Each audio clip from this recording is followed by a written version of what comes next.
Ce sont les îles bouillantes.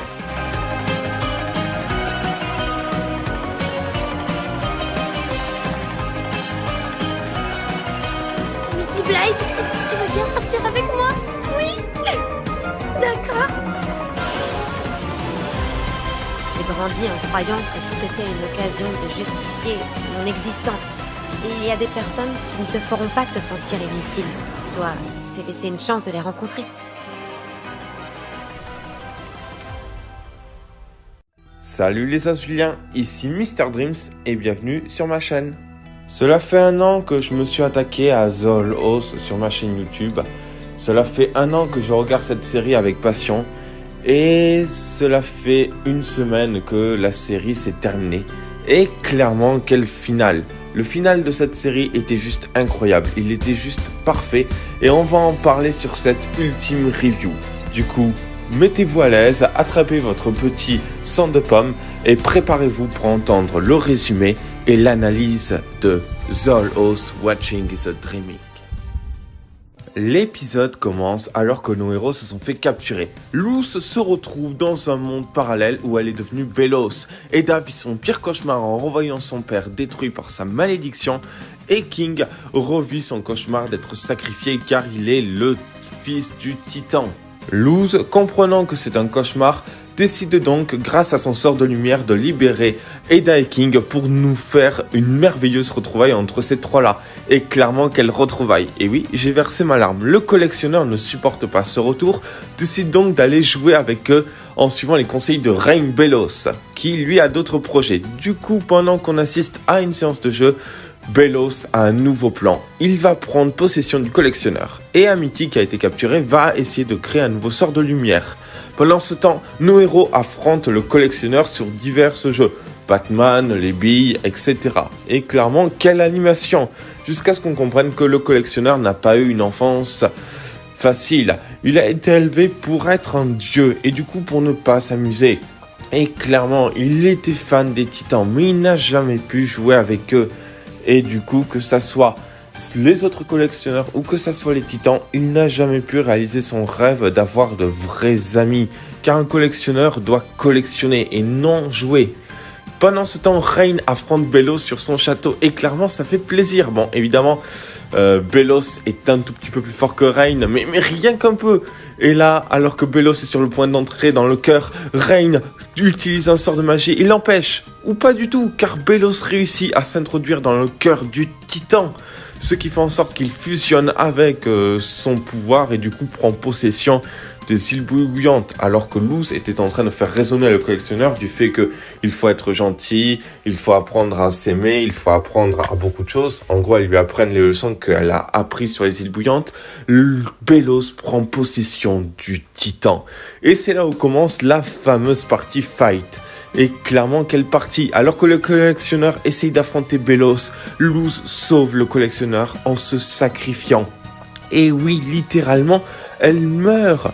Clairement, on voit donc que Belos a prévu un moyen de se débarrasser de tous les sorciers.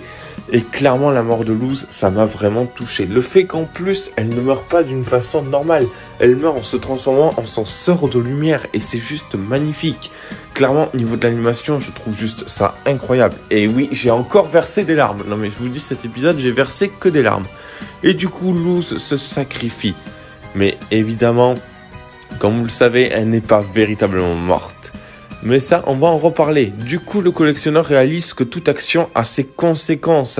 Que voilà, que les personnages peuvent mourir. Et du coup, Eda et King rentrent dans une colère noire et décident donc d'affronter Belos sur leurs formes les plus diaboliques, bestiales, enfin comme vous voulez. Enfin, tout le monde est EP dans cet épisode. Luz est donc retrouvée entre la croisée des mondes et elle est sauvée par nul autre que le père de King. Oui, je rêve pas, c'est le père de King et la boubou sur la tête. Ah non mais je vous jure, cet épisode, il fallait s'attendre à tout. Du coup, le père de King parle de Belos et du fait que oui, Belos veut se croire pour un héros, alors qu'en fait ce n'est qu'un génocidaire. Et pour sauver les îles bouillantes, le père de King donne à Luz tous ses pouvoirs. Elle est donc devenue un mixte entre une sorcière, une humaine et un titan. Et clairement, les pouvoirs de Luz sont vraiment puissants. À l'aide d'Eda qui lui apprend la véritable magie des sorcières et King qui lui apprend la magie des titans, ils combattent donc la fureur de Belos. Évidemment, le combat est juste incroyable. Pendant ce temps, le collectionneur est allé aider Amity et les autres à sauver un petit peu tous les habitants des îles bouillantes. Mais clairement, la meilleure partie reste ce fameux combat dont l'animation est juste incroyable. Mais regardez ça. Mais on va en parler, ne vous inquiétez pas. Mais clairement, le combat fait rage dans les îles bouillantes. Et oui, car là, c'est vraiment toute l'île qui est en proie. Et alors qu'il venait de libérer Rain, il décide donc de s'attaquer au cœur du problème, c'est-à-dire Belos lui-même. Et là, commence un véritable affrontement entre Luz et Belos. Belos faisant tout pour rester, mais Rain, King et Eda la protégeant. Luz, utilisant toute la magie, le pouvoir des titans, finit donc par enfin sauver les îles bouillantes et libérer les îles de la malédiction de Belos. Et Belos meurt. Et oui, clairement, il meurt. Il est tué par Rain, King et Eda grâce à leur semelle. Ah non, mais je vous jure, n'importe quoi cet épisode.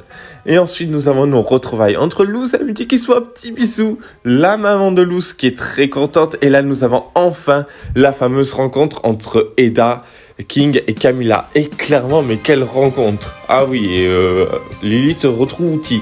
On retrouve notre héroïne quelques années plus tard, où elle a reçu son diplôme, où elle est avec sa sœur Vi et où elle est devenue ce qu'elle a toujours voulu être. Et elle est aussi à l'école de magie. Ouais, clairement, elle va dans une université de magie. Ah non, mais c'est pire que Hogwarts Legacy. Et ensuite, on retrouve une scène où on voit tous nos personnages, que ça soit Hunter qui est devenu sculpteur d'amulettes, Willow, sportif professionnel, et aussi, hop, une petite ombre pour Flapjack. Nous retrouvons tous nos personnages qui ont bien grandi et évolué dans ce monde reconstruit après les avènements de Belos et du collectionneur. Lilith qui est devenue architecte. Et aussi Amity qui l'aide évidemment. Waouh, Amity, mais clairement ça fait vraiment plaisir. On retrouve donc tous nos personnages qui ont évolué, qui ont changé. Et tout ça grâce à Belos, grâce à Luz et grâce aux titans. Et clairement ça fait vraiment plaisir. On peut aussi voir des éléments qu'on n'avait pas encore vus ou qu'on n'avait pas pensé. Genre comment se libérer des sceaux faits par le règne de Belos. Et ça marche. Et Rain est devenu un petit peu, même pas vraiment l'ambassadeur des îles, mais un petit peu, voilà, le président des îles bouillantes. Et clairement, ça fait plaisir. On voit que tout ce petit monde est heureux. Et Eda est le principal de l'université et Gus est l'un des profs. Ah non mais clairement ça fait vraiment plaisir. Et oui, et Eda a un crochet. Oui. Bon, Captain Crochet, voilà. Bon, elle va crocheter des serrures. Et King est toujours notre King adoré. Et à la fin, tous ces personnages se réunissent pour fêter l'anniversaire de Luz et pour nous dire un ultime au revoir. Bon, que dire de cet épisode? À part qu'il était vraiment génial. L'épisode était juste parfait. Même si c'est vrai qu'on sent l'annulation de la série qui manquait quelque chose. Par exemple l'histoire des Whitbane, mais clairement ça fait plaisir. Déjà le simple fait de nous balancer une Luz Belos, ça fait vraiment plaisir. Car j'ai vu énormément de concept art juste avant évidemment l'apparition de Luz Belos. Et clairement ça fait vraiment plaisir du fait que Luz pense toujours à ses erreurs. Les retrouvailles entre King, Eda et Luz étaient vraiment incroyables. Ça faisait vraiment plaisir, surtout qu'on a eu droit à ces retrouvailles 2 fois. La première fois au tout début, et la seconde fois quand Luz est revenu avec ses pouvoirs de titan. Et évidemment, avant d'affronter l'ultime méchant, il a fallu se débarrasser du collectionneur, et le collectionneur est vite devenu gentil. En vérité, il avait besoin de Luz pour évoluer. Il avait besoin d'apprendre ce que un petit peu il a appris de son héroïne, et du fait qu'il a appris des leçons importantes pour l'avenir et de ne plus écouter Belos. D'ailleurs, Belos, on va en parler de Belos, car oui, le plan de Belos était vraiment très intelligent. Prendre le contrôle des îles bouillantes était juste magnifique avec le fait de combattre Rain. Et clairement, on sentait qu'à la fin, Belos était fatigué. Mais ce qui était vraiment génial, c'est le fait qu'on voit Rain combattre Belos plusieurs fois. C'est vrai que Rain a été beaucoup oublié, je trouve. Et clairement, le fait qu'il puisse au moins une fois combattre Belos, voire même 2 fois, ça fait plaisir. D'ailleurs, on notera bel et bien que Rain a des cicatrices laissées par Belos. Et aussi le père de King. Le père de King qu'on voit enfin apparaître. Et quel plaisir, le fait que ce personnage respecte Luz, car pendant tous ces mois et toutes ces années, il a pu voir des personnes gentilles être avec son fils. Et le fait qu'il prête ses pouvoirs à Luz était vraiment cool. Le fait aussi qu'il parle de Belos en disant que oui, Belos croit être le héros de l'histoire, alors qu'en fait, ce n'est qu'un méchant qui veut juste détruire le monde parce qu'il pense justement que les sorciers sont méchants, alors qu'il a fait bien pire. Et Luz en titan. Mais clairement, oh mon dieu, c'était juste incroyable. Déjà, Luz a des pouvoirs surpuissants comme ça. Le fait qu'elle puisse enfin pratiquer la magie pendant un bout de temps, évidemment, parce qu'après elle les a perdus, ses pouvoirs, ça fait vraiment plaisir. Et quel combat! Le fait que Eda reprenne les bases avec Luz, car comment faire un sort, c'était vraiment juste génial. Le fait qu'elle soit avec King, son frère adoptif, c'était juste magnifique.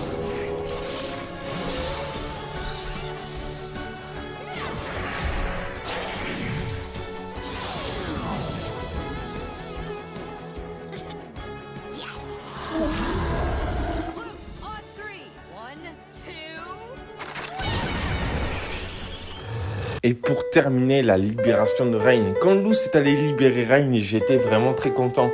Mais le fait que Rain participe aussi au combat m'a fait plaisir. Surtout que là, ils sont dans la salle de l'empereur. La première fois que Luz a vu Belos. Et franchement, mais quel combat! Même si Belos n'a presque rien fait, Luz était déterminé à sauver tout le monde. Et ça fait vraiment plaisir. Ça rappelle d'ailleurs l'une des premières scènes qu'on avait vues.